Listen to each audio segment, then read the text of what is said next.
I guess you can look at life from a pessimistic, sort of pissed off view at everything. And life doesn't care, it just keeps on ticking away. I think it was Tony Robbins that said, our years are just gonna go by. 5 years from now, it's gonna happen either way. It's gonna happen either if you like it or not. It's important that you do something useful in that time. It's gonna pass by whether you like it or not. So you might as well do something within that time. And I guess it just puts things into perspective. If you have a course or something you want to do, and you're like, oh man, it's gonna take me 3 years, right? It's gonna pass by anyway. It's not like it's magically not going to come. It's gonna happen either way. So I mean, you can either think long term and prepare yourself for 3 years to be in a better position, or you can go for the short term and sort of be in the same place in 3 years. Because yeah, 3 years, 5 years, it's gonna come. Time just keeps on ticking away. I don't know, it was just something I was just thinking about when I was just saying bye to everyone. And yeah, I was like, you know what? I feel like finishing off this season in a sort of contemplative sort of state. Because I'm so wrapped up in everything that I do, you know, having all those things. So I really cherish the moments when I can, you know, have people over and just chill. And also, like, people are super busy now. Like, but I think we're busier than we've ever been before. I guess everyone has so many things happening, and it's getting more and more difficult, I find, just, you know, organizing things. You know, everyone's busy on weird days. Every time you organize something, somehow everything sort of pops up in the exact same time. Like everyone's busy in the exact same time, and then you have like gaps of like nothing, and then like everyone does the exact same thing on the same day. It's so weird. Anyway, food for thought. Food for thought. Let's get into this breakdown. Let's get into the art of mixing. Welcome to the art of mixing. If you're just joining in, I like to shoot the shit, as they say in the beginning, and just have a bit of fun. Just chat, catch up, and so you know what's happening in the world of Valarijex. That being said, let's roll the intro and let's get cracking. That was a good slide. That was a good slide. Come on, that was a good one. That was a good one. That was a good one.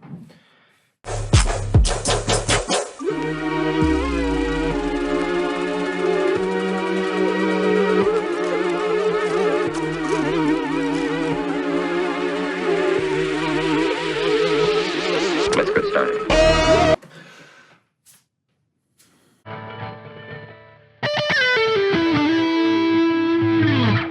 It's not an easy thing to switch off the tempo, right? So there are many things that when we are starting out in the world of mixing, in the world of DJ mixing, there are many shortcuts that we can take, right? And one of these is this sync function, right? And during the sort of progressive house days, 2009, 10, 11, 12, 10, 11, 12, 13, pushing 14, right? A lot of the music was at 128 BPM, 125, 126. So I would say 125 to 130, okay? And it was very easy just to press sync and it syncs to the next one, and you just go from one song to the next one song to the next one song to the next, okay? And in fairness, right, there is only so much you can do with that genre mixing wise, because there is a lot of information, and there's very little space to really mix in anything else. Okay, good example of this is Calvin Harris, for example, right? So, and people say etc. Right? One of the aspects there, first off, is that he's the one that created music and he can play it the way he chooses to play. Secondly, not everyone is designed to be the sort of headlining act at a festival, for example. It depends what type of festival it is. Unfortunately, most festivals go super hard, unnecessarily hard, to the point where it's not even musical, it's just hard for the sake of hard. When you're dealing with much more heavier melodic, so Calvin Harris is very heavy melodically, right? So it's what made his music very popular. It makes his music very popular because it's heavy on the melodic side. It's very catchy and it's feels good music. One Kiss is an awesome song. It's an awesome song. It's not a festival banger song, but it's an awesome song, okay? But when you're playing that in the context of a mix, right, there's only so much you can do with that song. So you play that song, right? He plays that song. There's only so much you can do with it because there's a lot of information in that song. You really need to extract the vocal to really do anything with it, from my perspective at least. So going from that song to another song is really all you can do in that scenario. When you're playing, you would really need to play an alternative version of that song or an extended mix version of that song to really be able to do anything with it, right? So what do I mean by music information? We've touched on this briefly, right? Tech music is very minimalistic, and that's what makes it very good to mix with, and you can manipulate it and you can add things in and out, right? But it's very minimal in its nature, so it doesn't have too much music information. It doesn't have a roaring, vocals and harmonies, and it doesn't have all at once. It might have the bass and the kick and the snare. It might have the bass with the kick and the vocal. There might be certain moments where you have the kick and snare, the hi-hats, the vocal, but then sort of things are coming in, things are coming out. In pop music, for example, in the line, for example, that Calvin Harris, mainstream EDM, for lack of a better term. By the way, this isn't me shitting on Calvin Harris. I actually like Calvin Harris. I like his music. It's been quite influential on the EDM scene. We're just looking at the characteristics of music. What I'm getting to basically is we put a lot of shit onto the way things are mixed, right? But what we have to understand is that there's only so much we can do with certain types of music. And progressive house music, mainstream EDM, pop music, it's very condensed. Okay, there's so much information, and at any one time you'll have multiple elements going. You'll have the vocals, the bass, and the kick, and the snares, and the hi-hats, and effects, and the synths, and the guitars, and piano. And you'll have a lot of different stuff happening all the time. And there's only so much you can do with it. A great example of this is Siesta Sundays, right? The limited series that I create. There's only so much I can do mixing-wise because there's a lot of information. The tempo of the song is very important because you can't fast mix between songs when it's a lower tempo. If the mix is chill and you're it's not gonna work. Yeah, so that just brings me to a point where one aspect is that yes, definitely we can do these sort of live mashups, or you can build and create a verse of one and blend it with the chorus of another, for example. So that's something you can do. You can play the second chorus, play the ending of the song and blend it with another song. You can create, add effects in certain places and blend it together. These are some things I try in Siesta Sundays. But you'll notice that it is a bit limiting in terms of what I can really do. But you'll notice in like Cyberpunk is where I really unleash and I just let loose and just have fun with it because it's a lot more forgiving in what I can do. And you notice in Rave Till I Die, it's a bit of a blend between two, right? Sometimes some songs I can get away with certain things and other ones I can't really get away with it. So it's a blend of different things. And when you're working with progressive house, for example, between that sort of time frame, right? There's only so much you can do with the music. And this is where the approach of creating sort of live little edits and stuff like that. And I've been sort of trying to figure out why it was such a craze. I'm not a fan of it. And what I've come to find is I think it's because of that. Because there's only so much you can do mixing wise with that kind of music. Approaching it from a computer perspective and creating a sort of edits on the computer and then putting it onto one and then playing it, right?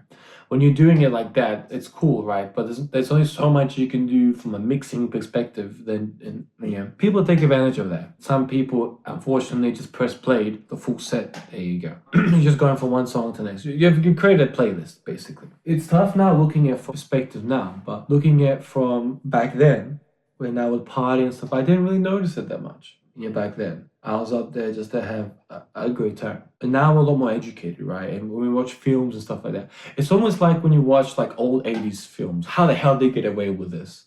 Same principle, right? You watch old Arnold Schwarzenegger movie, right? And it's just like so cool and stuff like that. You grab rocket launcher. And that kind of movie isn't made today. There's certain things you can get away with back then. You just can't do that now. Look at the lengths that John Wick has to go to and the authenticity that has to be there just to create an action movie. The Mission Impossible stuff. So the barrier, the level of sort of scrutiny for action movies is very, very high. And I think that's sort of the perspective, because now in sort of the internet age, things move at a much quicker pace. Back 10 years ago, we're sort of in that 80s phase. And now we're sort of a lot more educated about that whole scene. We understand it. And there's certain things now you can't really get away with anymore. And one of them is that you can't just stand there and play the song. So you have to be creative in mixing a variety of different styles. It's my perspective that you can't really, it's almost like when you're creating music, you really have to be the one that's creating music. There is no excuse anymore. Back when Elvis is recording, he couldn't do everything on his own. It just wasn't possible. With the advent of technology and everything, we had Prince and other characters who were able to do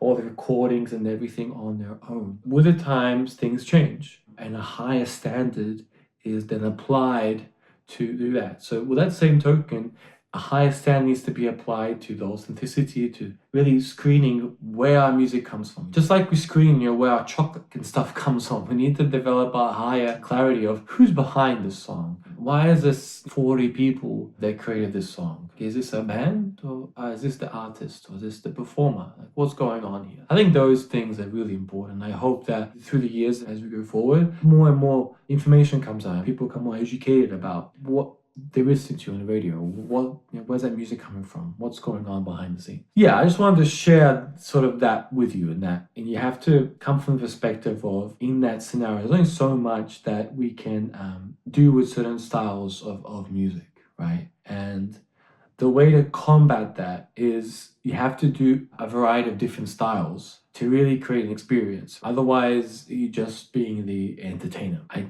don't think you can just get away with it anymore. I think it's had its time.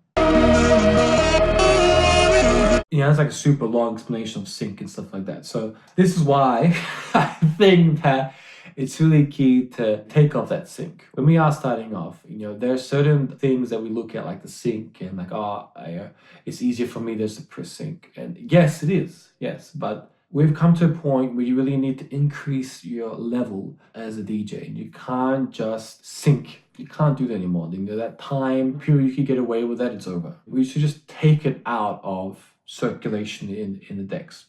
And it is a pain manually adjusting the tempo and getting used to it. It is. It's a pain in the butt. It really is. It's a pain. But the more you do it, it just becomes second nature. And it's better just to peel the band-aid off. Do it straight away. And the point I'm getting to is you can do that. Okay?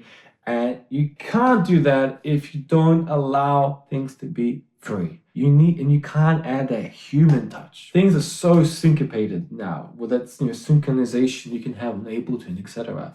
You need to have that human feel.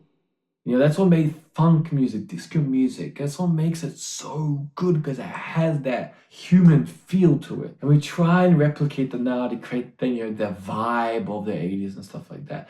You need to have that human feel in it. That's what makes the Daft Punk stuff so good. The Random Access Memories, it has a human touch. You can feel it. It's something that's just beyond our conscious level. It's something subconsciously, you just feel it. Especially in the post dubstep and the heavy electronic music, it can be very syncopated, can be very synthetic. Turning off the master tempo and allowing us to be free in terms of our pitching and really adjusting the vinyl tones and stuff like that, that gives us a level of authenticity, and it gives us that human touch. It creates that connection that sometimes can lack in electronic music. Not always, but sometimes it can feel a bit too mechanical. Cool. So yeah, that's just what I want to share with you with that clip, is that be brave in turning off the sync function, allowing yourself to manually adjust. Okay? And then through that, you're able to have a little more flexibility in adjusting the tone of the song.